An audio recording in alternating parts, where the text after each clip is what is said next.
All right. I'd like to welcome everyone to the Comedy Factory Comedy Chat. Got a great friend on today, great guest, very funny Brian Vincent with his partner in crime, George Burns. He's got a George Burns doll. Brian, what's going on, buddy? Nothing much. Same old, same old. Same old, same old. How are you? Doing good, brother. Very good. So how did you, first of all, where'd you get the George Burns doll? Oh, I had this for years. It's a statue. The statue It's a of statue. George Burns.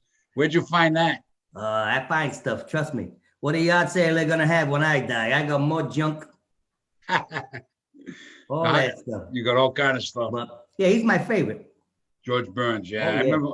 I loved George Burns back in the day. He was funny. He was a funny guy. I got a kick out of him, you know. Yes, it's his birthday today. That's why I took out the statue. Now, you never saw him live, did you? Oh no, I would have loved to. Rickles, I saw Rickles a bunch of times. Yeah. I saw Rickles about 15 times. Yeah, Rickles was great. I only saw him once. I wish I saw him more. First time I saw Rickles was with Frank Sinatra at Wow. Great Woods. I Wow. was like 13 years old up at Great Woods with my grandfather. That must have Came been out cool. Full tuxedos. It was August. They had to be hot as hell. Wow. Good show. Yeah, I can Yeah, it was a imagine. good show. Oh, yeah. That's how I knew I wanted to become a comedian. You know, just watching, he was good. He did his whole act. And then Frank came out. Frank was singing. All right. Rickles just walks out. And he says, Frank, he says, you want to keep it down? He's like, I'm taking a nap back there. Right? Turns around, starts walking off stage. He said, Jesus Christ. He said, this is why Dean Martin's my favorite singer. Frank couldn't finish his song. He was laughing probably, right? Mhm. Yeah, Rickles was great. George Burns. I liked all the old time guys. Because it was show business. Everybody Yeah. got along. There was no problems. You did what you know what I mean? Yeah. All of the Dean Martin show, everybody was on, you know, in I used suits to- and tuxedos. Yeah, I used to love I slept like this last night. I used to love the Dean Martin when he was with the Gold Diggers. Dean Mhm. Martin variety show, Yep. and they had the roast. The Dean Martin was, I mean, you were probably there. I went in '87. It was supposed to be Dean Martin, Sinatra, and Sammy Davis Jr. at the Providence, the Dunk, the Civic Center. And Dean Martin got sick or canceled or whatever. And it was Liza, Minnelli, Frank, Yep. and Sammy. Were you with that Sammy. one?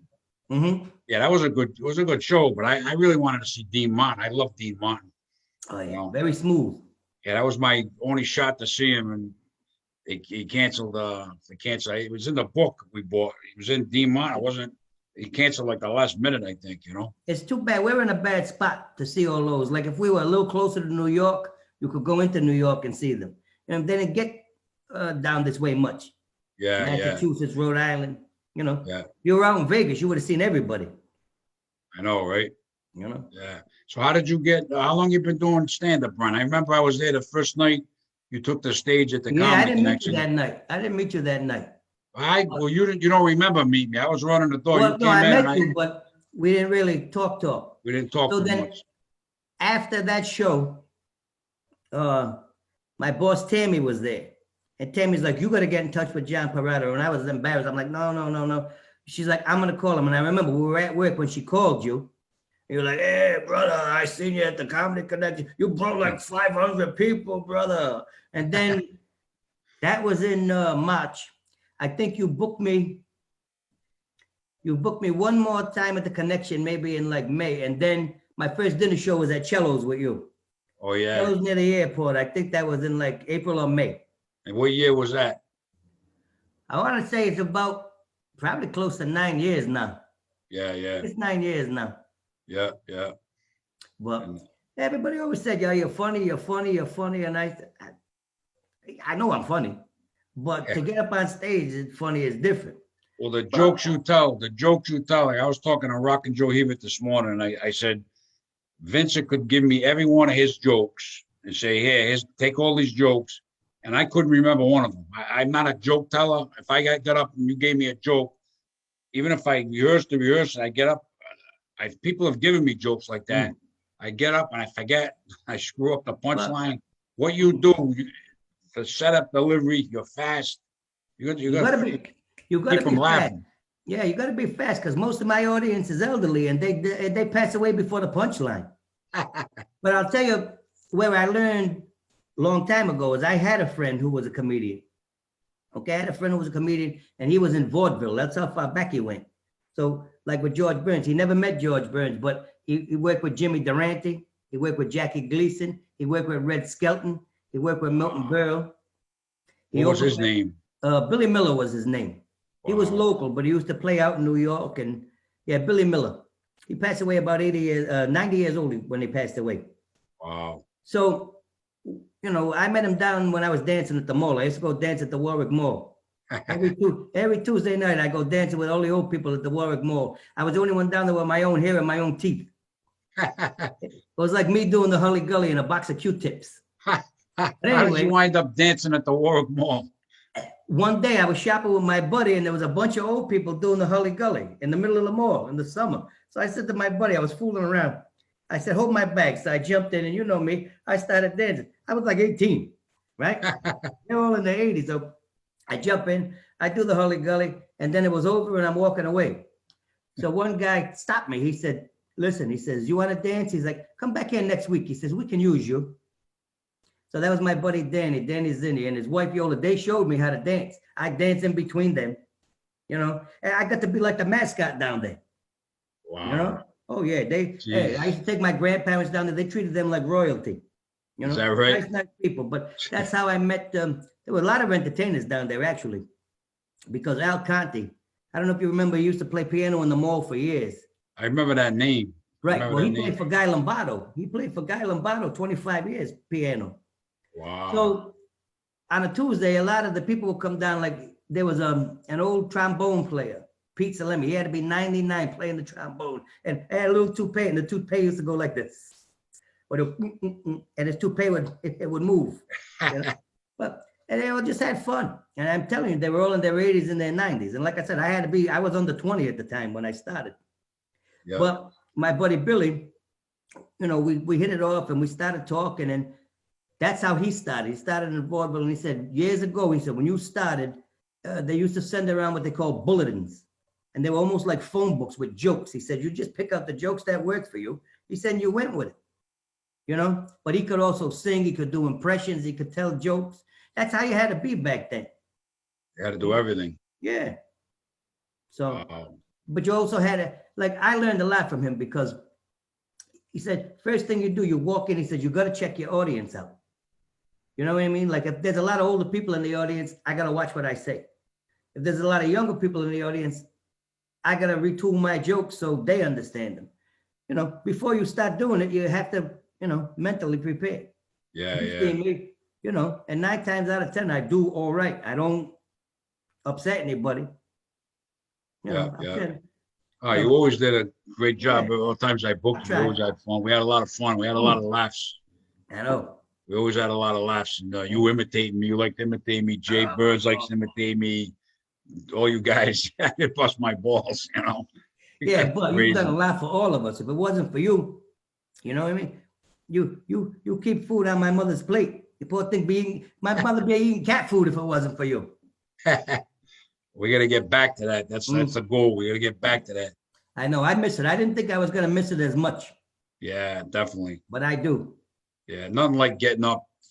You know, I felt bad. Spirituals closed. There was a great family, the Spiritual brothers. A nice room too. That room was. We had such a future over there. Yeah. Years of shows. It was going to be. You know, we always got big crowds. The food was great. The shows were great. That was. We had a lot of fun over there. You know. Yep. Hopefully they regroup and get something else going down the road. You know. Let's hope. Yeah. So I know you got a few jokes up your sleeve, Brian. Now you can pop one in here and there if you want. Yeah. Give me a few minutes. Let me retool. Yeah, whenever you're ready, you can pop one in. This is only apple juice in here. Oh, George, you can't press a button on him and he tells a joke, can you? No, I wish. I loved him when he was an old God. When he was an old God, the Sunshine Boys, like you said, we were talking before the show. That got him going. That Old God was a big movie. That was a big hit. They made 3 of them. Yeah. Real guy. Yep. You should see the 3rd one because it's funny. It's God and the devil, but he plays them both. Oh, I don't know if I saw that one. You got to watch it because the devil, he plays the devil, but he's just an old talent agent. So it's funny. Yeah, I got to check it out. Yeah, Yeah, since you're home, fool around on the TV, see if you can come up with it. Yeah, Why yeah. your dog sitting? I see the dog. I see the puppy once a week. I go over there and hang with him 3 or 4 hours. He's really cool. And What's my his daughter, name? Winston, my daughter brings him Both over. those. Yeah, she brings him over once in a while. It's a week or so. I see him a couple of times a week.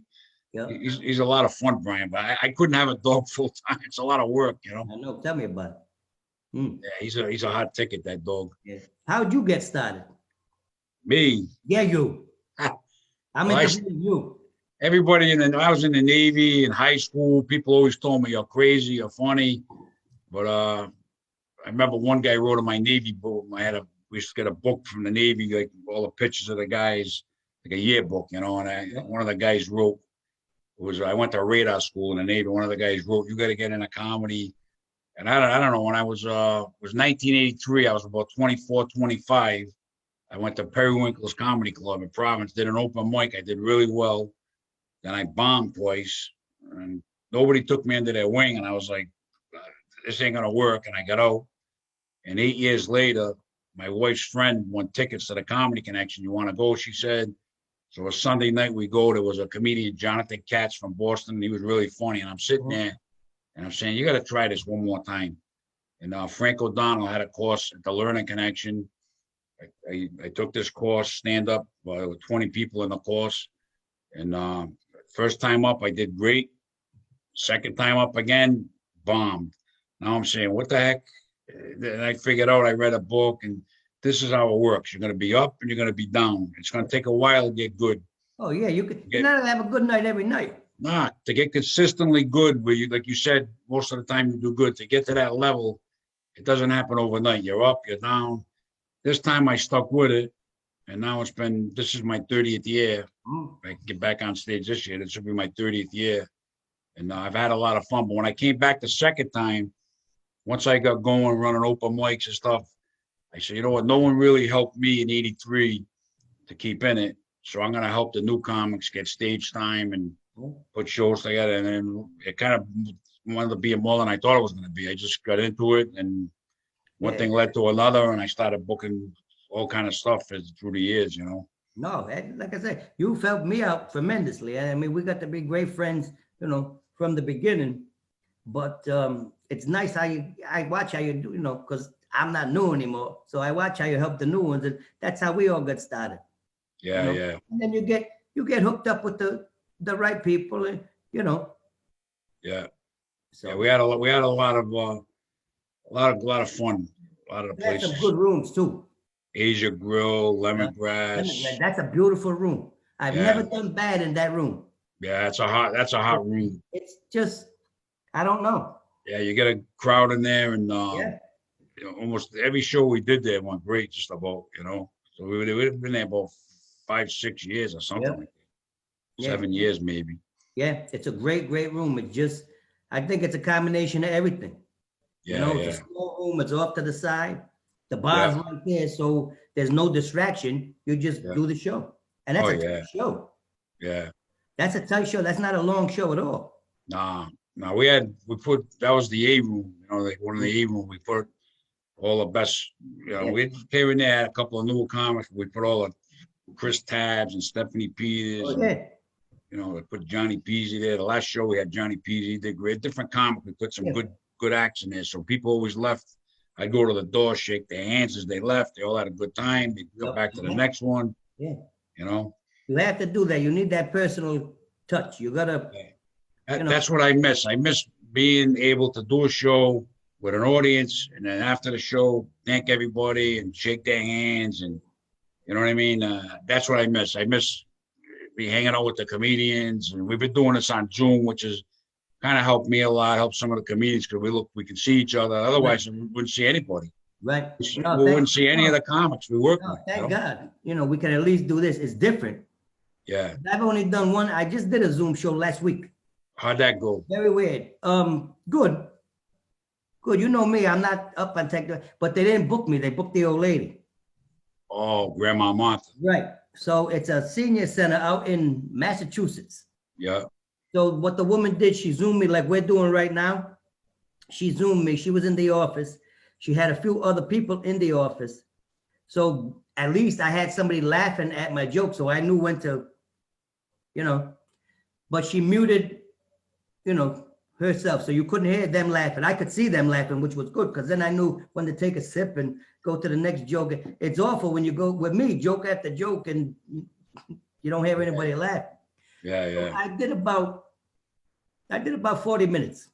Wow. And what she's gonna do is they have because most of their people, sometimes they're open, sometimes they're closed with the COVID, because all the people live at home still, because it's a senior center. Yeah. They're hooked up with a public access channel, so she can book this entertainment, singers, whatever, tape it, put it on the channel, and they're at home and they just tune into the channel. Right, So right. the woman was happy with it, so we'll see. Yeah. I'm still waiting for my check, but we'll see. I'm just happy to do something. Yeah, I haven't been on stage since March 15th. I know. Yeah, we did the last show together. You and I. That anniversary party. Was it a birthday or anniversary? It was a birthday party. Birthday party, yeah. Yeah. Yeah, that was fun. That little joint in somewhere out in Mass. Yeah, it was McGovern's. Yeah, McGovern's. Yeah. And then that was it, because I heard on the radio driving home that they were shutting things down. So I said, Rhode Island's not too far behind. And then boom, St. Patrick's Day, everything got shut down. Yeah, I was in shock the way everything just. I didn't really see it coming. I mean, we had Lemongrass February 27th, big crowd. Spiritos February 28th, nice crowd. I mean, I didn't see it coming. I really didn't think things would close. Like, I thought it'd be like a flu, you know. But it turned out to be a lot more than we bargained for. Mm. You know? I know. Yeah, it's crazy. I don't know. Well, hopefully it'll come. You just got to stay positive. Now they're doing the vaccines and stuff, so we're going in the right direction. Yeah, going in the right direction and down the road where we get back, you know. But like I said, I do miss, you know me, I'll do anything. I'm worse than you. I go to the opening of an envelope. I don't care what I played bridal showers, you know, the bachelor parties, whatever. Yeah. That's how I was. I didn't pass up much. Yeah. Only thing I missed out on is because I'm not too good on the computer, so I don't have videos at the ready where I can just send them out.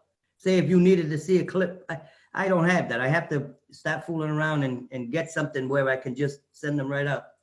An old man was turning 103, and they said he still had his marbles and everything, and the grandson wanted, you know, a little party, and he said maybe somebody come dressed like Moses or something, but the old lady would have been perfect for that birthday party. Yeah. And I've done right up to 90 years old birthday parties, but I haven't done 100-year-old yet. Yeah. Every other year I've done 60, 70, 80, 90.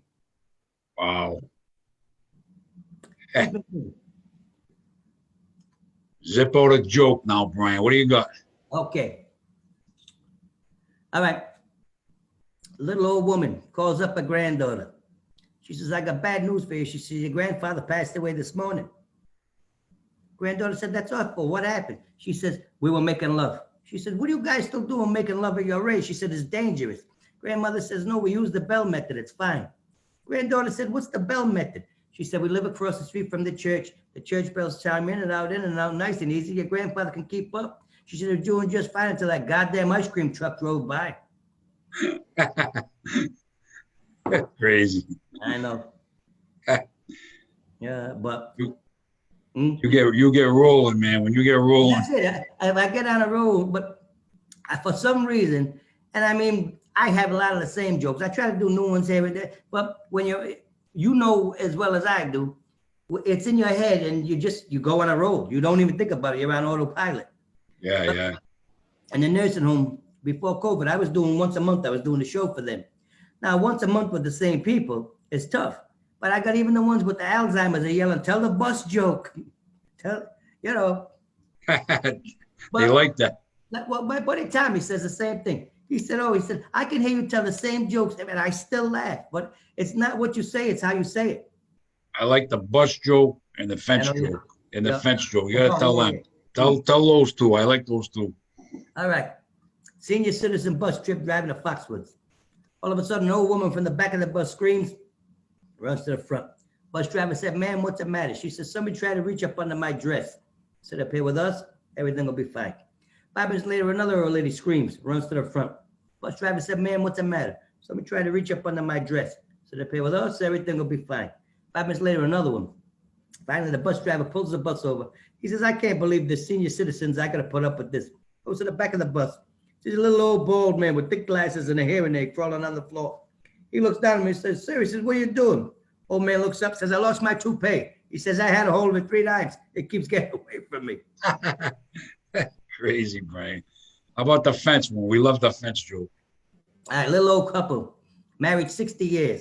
They're both walking past the meadow where they lost their virginity to each other. So the old lady says to the old man, "We're going to do what we did 60 years ago. Take me right up along that fence."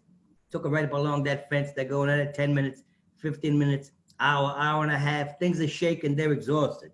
Finally, the old woman turns to the old man. She says, "How come you didn't do me like that 60 years ago?" The old man said, 60 years ago, that fence wasn't electric. And then I take a sip. Those 2 jokes. I love those 2 jokes. That's how I know I'm done. If I have a small glass of whiskey, Yeah. by the time I get to the bottom, I know I've done 20 minutes. Because after every joke, I take a sip. Because they got to laugh.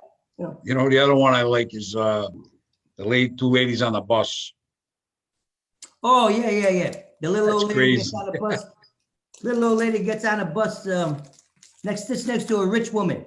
Heavy perfume. I got this. So the old lady says to the rich woman, she said, "What's that smell?" The rich woman said, "Oh, it's called Chez La Femme, $52 an ounce." So they're driving down the street a little ways. All of a sudden, the old lady lets out a little gas. All right, the rich woman said, "Oh, what's that smell?" The old lady said, "Broccoli rabe, 49 cents a pound." That works well over here. Yeah. But I mean, I've played some places that when they flew me to Arizona, I bombed. You bombed out there? Well, You never told me that. yeah and no. Well, they didn't book me. They booked the old lady, right? So the guy that booked me was from here. And I met him a couple of times up here. He said, "You'd be perfect for, this group in Arizona." He said, "We're trying to start up." I think they were trying to start up some kind of business geared to the elderly. So they had a big thing at a country club. So they flew me down there for a couple of nights. And all I had to do was I was myself for about 10, 15 minutes. Then they had a little piano player go on. So then I went downstairs, changed up, come back as the old lady. And I did about a half an hour as the old lady. But when the guy booked me, he said, "Look, it's Arizona." He said, "It's not Johnston. It's not North Providence." I said, "Okay, what's it like?" I said, "East Greenwich?" He says, "Yeah, East Greenwich, Barrington." I said, "Okay, no problem." I figured they were a little, so I cleaned it up a little. So all tables of old people all over the place, right? And I'm doing my thing, telling my jokes. And I mean, they went over, but you know which jokes get a big laugh and which don't. So I was telling jokes, and there was one old lady, she had to be in her 80s in front of me. And she's like, she's like, "Your jokes are for old people." She's like, "We're not old." I'm like, "Lady, you're not old." I said, "There's 2 vultures just circling the building." I said, "There's an ambulance and a priest standing by just in case." I said, "If you people ain't old, I hate to see old." I said, "What's your mother look like?" Right? So now this one table was going crazy, right? Because they were all transplanted. They came from New York. So they got the biggest kick out of me, right? And one guy married a girl from New York, and they all moved to Arizona, but the guy was from Italy, little old Italian guy, and I was busted on him constantly. I said, "You're from the old country?" He says, "Yeah." I says, "Oh, you're either one of 3 things." I said, "You're either a barber, a cobbler, or a mobster." I said, "You're either going to cut my hair, fix my shoes, or shoot my uncle." I said, and I had them laughing. I mean, I did okay, don't get me wrong, but when you don't do as good as you normally do. Yeah. I wasn't nervous to do it, but it's a different atmosphere, different, I was out of my element. Yeah. Even though it was elderly people, it was different. Like if I was in Florida, I probably would have done just fine. Because you got all the transplants from up north, down in Florida. So they would have got my whole act. Now, how many people were in Arizona? How many were in that room? In the room? Yeah. I had to be about 75 people. Oh, yeah. Yeah, it was a full room. Wow. Yeah, I remember when you flew out there. Yeah. Yeah. But like I said, I mean, I was excited to do it. Very hot out there, too. It was 104 when I got there. Wow. And I wear all polyester. I was dying. This shit doesn't breathe, you know. Polyester. Crazy, Brian. And, How do you get all those old suit jackets? You got your character being an older guy. How do you get all the suit jackets? I look around. I wait for some people to die. That's frankly. You always say that. Do you really? Yeah, my friends will say, "Oh, my grandfather passed away." I said, "Oh, I'm sorry for your loss. What size was he?" And I'm not gonna lie to you. I mean, I've gotten, ties. My friend Frank that passed away. You met him a few times, Frank Manzi. Oh, great guy. This is his shirt. You serious? I'm totally serious. This is Wow. Frank's shirt. And Yeah. he used to book me a lot too. He had a good sense of humor, Frank. Frank was a good guy. I remember the last time I saw him, he was in the front with Maria, his daughter, and it was at the St. Mary's Feast Society building there. He came to a show with Spiritos too. Yeah. One of the last ones we did, he was there. Yeah. Well, one of the last shows, before he passed away, he booked me. It was his church group from St. Mary's. And I'm like, oh, and a bunch of church old ladies. And he, like I said, he didn't book me, he booked the old lady. I'm like, here we go again. But they all had a good time. And there were priests in the audience. I had to clean everything up. I did a couple of churches the last couple of years before the pandemic. And I did good. I was like, I got to do, well, we did well. We did well at the churches. Yeah. You just have to clean it up. Your audience. That's all. Clean it up. Yeah. I mean, we don't work dirty anyway. Yeah. Not really a dirty comic. I'm not really. I used to be when I started. I used to swear a lot. Now at the end, I wasn't swearing. If I did a bachelor party here or there, but I didn't swear too much. Right. Yeah. But like I said, you got to know your audience. But to me, too much filter, it turns people off, I think. Yeah. And see what happens. I actually played a place in down the Cape, down Provincetown, right? And the problem they had with me is I wasn't dirty enough. And I said, listen, where I'm from, I says, you can get dirtier, you can't get cleaner. I said, so if I opened up with some filthy stuff and then turned the audience off, I said, how am I going to get them back? So that was the only problem with me. They said I did great, but I could have been dirty. I said, but I also don't want to offend anybody. You don't want to be too you throw them off and then you lose them. And Exactly. And then that's a long 20 minutes trying to get them back. Yeah. Oh, yeah. You stick with what you know. Yeah. That's all. You learn all that as you go along. Like I was nervous when I first started, but it's all second nature. You learn as you go. You told a funny one the other night that I never heard you tell. So tell that one again. The little Jewish couple. Yeah, that was funny. But could you hear it? Because we were breaking up. Yeah. Now I still laugh, but tell it now. Tell it again. That was a good little old Jewish couple get up in the middle of the night to pee. The old man gets up, pees, goes back to bed, forgets to put the seat down. Little old lady gets up to pee, sits down in the toilet, falls right in the toilet. The old man's trying to get her up, he can't lift her up. He says, listen, I'm going to have to call a plumber. She's like, you can't call a plumber. She's like, it's 3 o'clock in the morning. She says, and I have no clothes on. He says, I can't get you out of this toilet. I got to call a plumber. She's like, well, at least cover up my lady parts. So he takes off his yarmulke, puts it right over her lady part, right? So the plumber comes. He's in there 5 minutes, comes back out, says to the little old man, he's like, look, he's like, I can get your wife out of the toilet. He said, but that rabbi is a goner. That's crazy, man. Brian, you're whack, man. You get me on a roll and I can go. Yeah, you go. You're fast. And I don't know how you remember all the ones you got, man. I don't know how you remember. I'll tell you the truth. After not doing something for 10 months, I'm rusty. But you get me going. Like when I'm on with you and you say, tell it takes me a minute. But normally if I'm on stage, I'm one after the other. Yeah. So you're a tough act to follow. Nah. When you're on, guys don't want to follow you. When you're on, he hates following me. I hate following him, and he hates following me. Who's that? Joe Ebert. Oh, Rockin' Joe, yeah. But when you're on, I remember you host a show, Mr. Biggs, one time at Small Place. Oh yeah, that was. You got up, you destroyed that room. You had the room in the palm of your hand. I'll never forget that set. That was unbelievable. And I was nervous to do that show. You should have been on tape. We should have had that set taped. Really. What unbelievable. And I always look over at you and you're like, go, because I never want to go too long, but you're like, oh, that happened at the last show we did at Spiritos. It was a New Year's show. You had another show, so you happened to come in the middle of my set. I remember you were standing at the bar, and I did good that night. And they wouldn't let me go. And I looked at you, you're like, nah, do a couple of more, do 10 more minutes.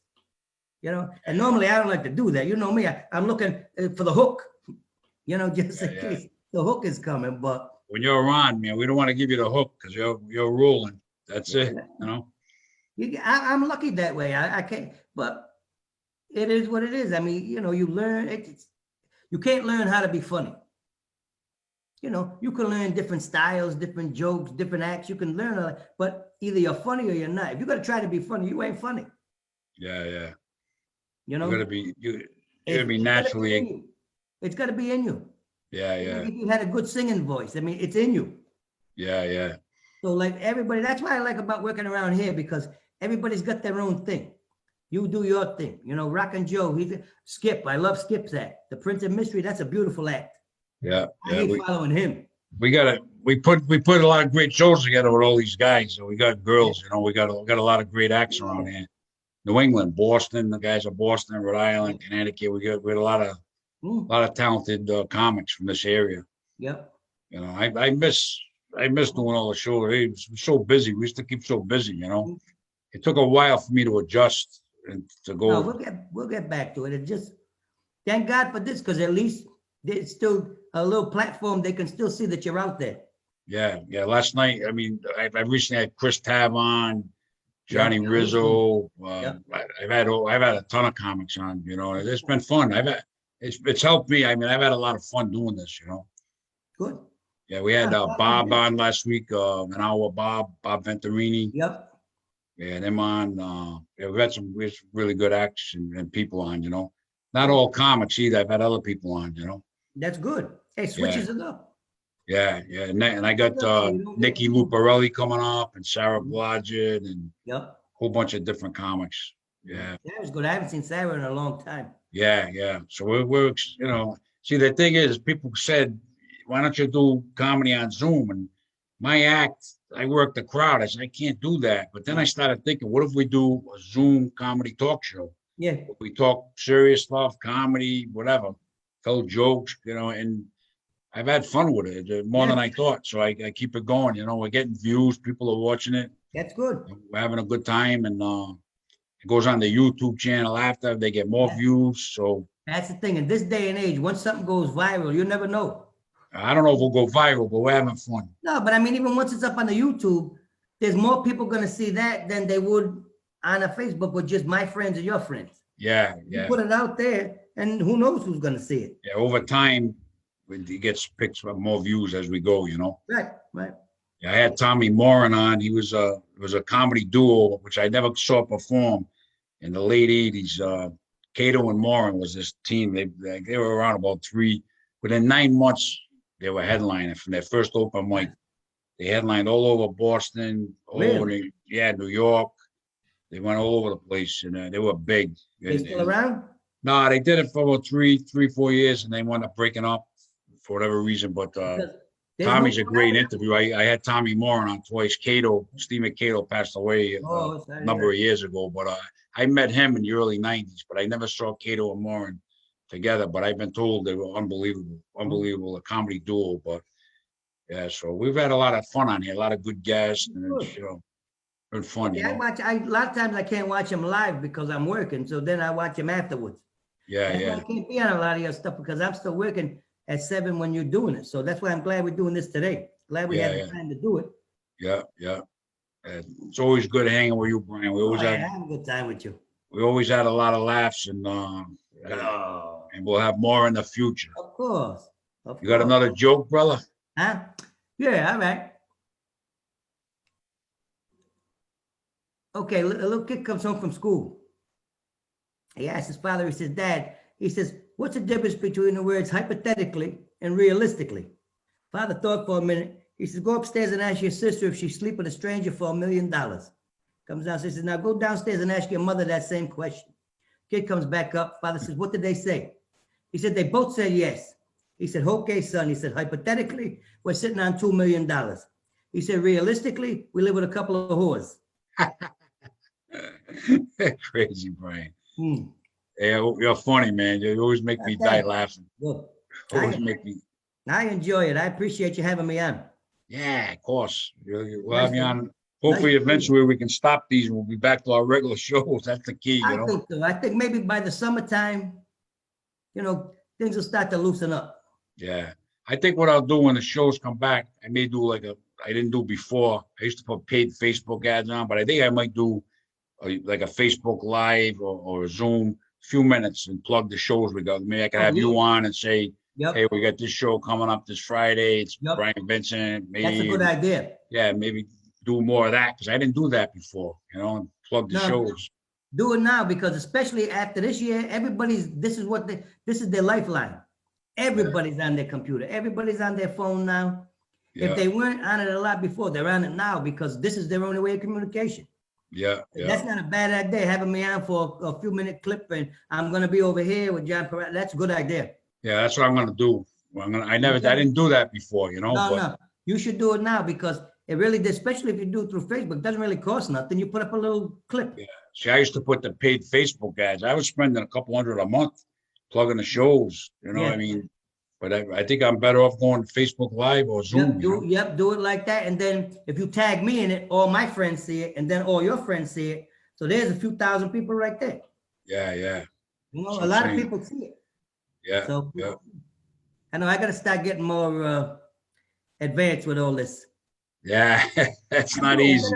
Yeah, somebody was asking me for a video not too long ago, and I'm like, but all the stuff I have is old. Like, nobody really tapes me, especially on the nights I do good, like that Mr. Biggs night.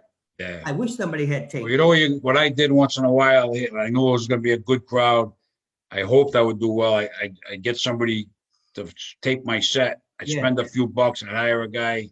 Yep. It might cost me 100 to 150 or something. And the guy would come and tape my set. And God willing, I had a good set. And then now I get that on tape. And so I had a few done like that, which is how I get the video. You had a few done down the cellos.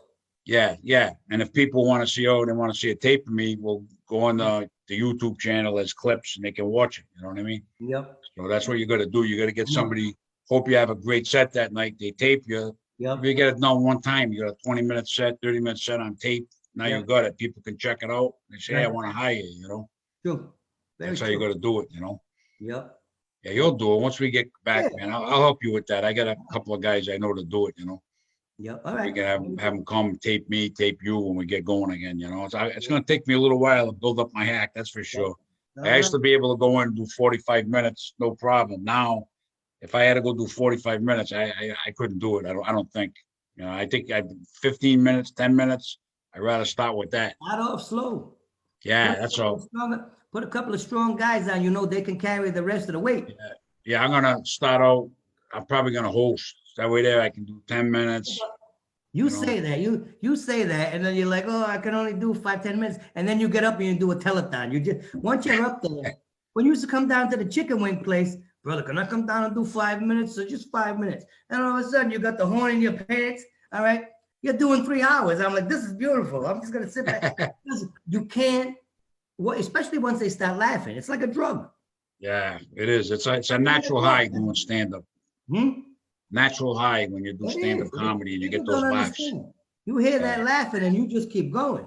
You get addicted to doing the shows. You really do. Really do.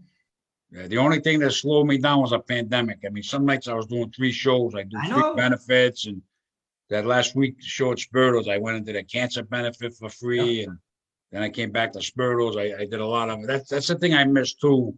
When you do, you're used to running. But I miss being able to help people. Like if somebody was sick or anything like that, sometimes we do free benefit shows or for very little money or free shows. And you have to I miss helping people out. You know what I mean? A little bit of that goes a long way. Yeah. We've done a lot of that over the years. I've done a lot of that, Me too. Yeah. Yeah, and I miss that. Yeah. Well, we'll get back to it. Yeah. Well, you got anything you want to say to wrap it up, Brian? You got one last joke you want to do, or you got anything you want to say? All right. This is my buddy Billy. This is the one he used to close on. little old Chinese man, little old Jewish man sitting and drinking. And they're drinking. All of a sudden, the Jewish guy knocks the Chinese guy right off the stool. Oh man said, what was that for? He said, that was for Pearl Harbor. Pearl Harbor? He said, that wasn't us, that was the Japanese. He says, Chinese, Japanese, Vietnamese, it's all the same. So they're sitting drinking. All of a sudden, the Chinese guy punches the Jewish guy right off the stool. Oh man said, what was that for? He said, that was for the Titanic. So the Titanic, he said, that wasn't us, that was an iceberg. He said, iceberg, Feinberg, Goldberg, it's all the same. Crazy. And you keep drinking. That's what I do too. They're laughing. When they're laughing, I take a drink. Mm-hmm. That's when you know you gotta pace yourself. I'm out of juice. That means that I'm done with my act. I'm all out. Hey, it was great having you on, Brian. Always having me. I miss hanging. I think I seen you once this whole pandemic. I stopped on the sunny side one time. I think I seen you once. I booked you for a party. Yeah, that was it. Now, right now, you gotta lay low. Yeah, I've been laying low, you know. Lay low. Yeah. Just lay low. Hopefully, you guys get the vaccine. I'm getting mine in a couple of weeks. Yeah. So we'll see how that goes. Yeah, I definitely want to get it. Listen, when things start to open back up, you know where I am. Yeah. Oh, yeah. We always have fun. You know that. You know. We'll be back. We'll be back. Brian, great having you on, buddy. Thanks, John. Stay safe. You too. I look forward to seeing you again soon. You too, brother. I'll talk to you later. Thanks.